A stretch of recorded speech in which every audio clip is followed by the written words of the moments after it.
let's go back to your thoughts on reviews. You were talking about, okay, you shut down the Facebook reviews. What what would you suggest for the other review sites, that should be done, when all this is happening? Sure. Well, to tell you the truth, I have a big problem with review sites such as The Knot and Wedding Wire. It irritates me to no end to know that, business owners advertise on these sites and they have a platform for anyone at any time to go on there and write whatever they want. And they have this dispute process where, they put the burden of proof on the business owner, the one that they're making money off of, to prove that this other person is not telling the truth. And my whole thing is, just because you have a contract with someone doesn't mean what they're actually saying is the truth. You could have a mother of the bride on there saying they were 3 hours late, they missed all these shots. And I mean, who's the Knot to say whether or not that happened? And, we all know how important review sites are. So it irritates me that they make it so difficult for the business owner, especially when, they're advertising. The second problem I have is, in my case, in particular, the groom, like as I mentioned before, was the IT security engineer for the Fed Bank. And the reason why I was able to show and prove kind of what happened was, in discovery, he provided a screenshot of his laptop computer. And basically it was a screenshot that he had taken of my page when all the bad reviews were being, set on my page. But what he didn't realize is that he left all of his tabs open at the top of his screenshots. And so I had his computer, his picture in the bottom right-hand corner with the time, and all the tabs were open. And the tabs were Reddit, Wedding Wire, The Knot, NBC, my Facebook page. And, that's where all the reviews were written around the exact same time, where they had called me, cheater, scammer, con artist, all those things. So the proxy server, what that does is, and it had, a proxy server open where you could, go through a proxy server. And what the proxy server does is hide your IP address.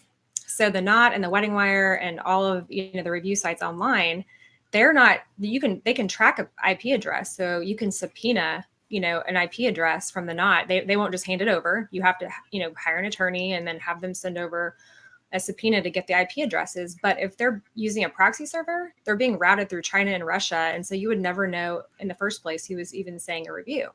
And that makes me mad, until they, start investing in software that can help, show this, or there was like a red flag or something like that. If that was the case on their end, they could see if reviews were being written. There's nothing to stop people from going through a proxy server and writing amazing reviews about themselves. So, I'm challenging them to, invest in whatever it is that I'm not an IT person, but there's something that you can do to track that sort of thing. And, as long as they're taking advertising dollars, it's $1 billion industry, the wedding industry. The more negative reviews, the more hits they get on their pages, the more money they make on their advertising. And again, it's like, as a small business owner, they're gambling kind of with your life, and you don't have a choice. You have to show up at the table, and the house always wins. So, you're kind of, anyone can write a review about you at any time, and it can be no one that no one that you've ever even worked with. And that frustrates me. So again, if anyone can do that, then there's nothing that's stopping you from, going through a proxy server and writing good stuff about you, which kind of, in my opinion, makes the whole review site worthless. I think, like I said, I'm really interested to see what's going to happen in the future. I believe that there's going to be probably some more lawsuits and class action lawsuits for review sites. The Texas appellate court ruled in my favor because, we filed the lawsuit. We went through the anti-SLAPP, which is a big thing in Texas, especially. It's basically gets you through the defamation process. And then we won that, and then they appealed it. Well, the Texas appellate court came back and ruled and said, not only, if you post something online that's defamatory, but if you republish it, that you can also be held liable. And so, what is a review site? It's basically republishing information that someone else said, and it's just hosting. It's an open platform.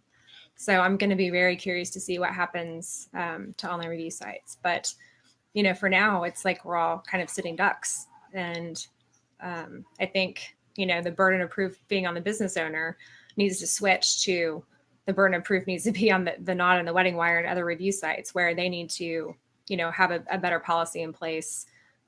Instead of just giving a platform open to the world to write anything they want at any time. Yeah, the question just came in. What wedding blog content site do you think is doing it right as far as, with the reviews? Do you know of any site that it's doing it right? I believe, I've been doing research. I think the Yelp actually does have,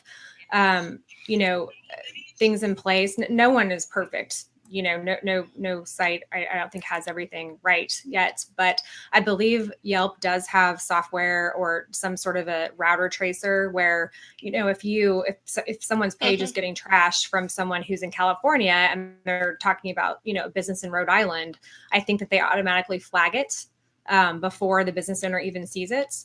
So I think Yelp is on the right track. But I'm pretty sure I know that I heard that they're in a big lawsuit right now as well for for defamation. And I think they're coming out there's some documentary about, Yelp, the $1 billion bully, I think I saw on Netflix, or it's in the works, about online defamation.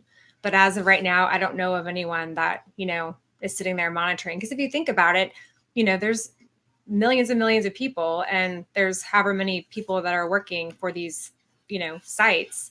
It's going to rely on software, I think, because they can't have everyone managing all these pages with all the businesses listed. So it's going to come down to investing in the right software and being able to track, IP addresses and knowing whether they're coming in, if it's a business in the same area, if it's someone coming in from Russia, they're going to know that, that it could be a potential fake review. So I don't know of any at this time, but like I said, I think Yelp is on the right track, or the closest to being on the right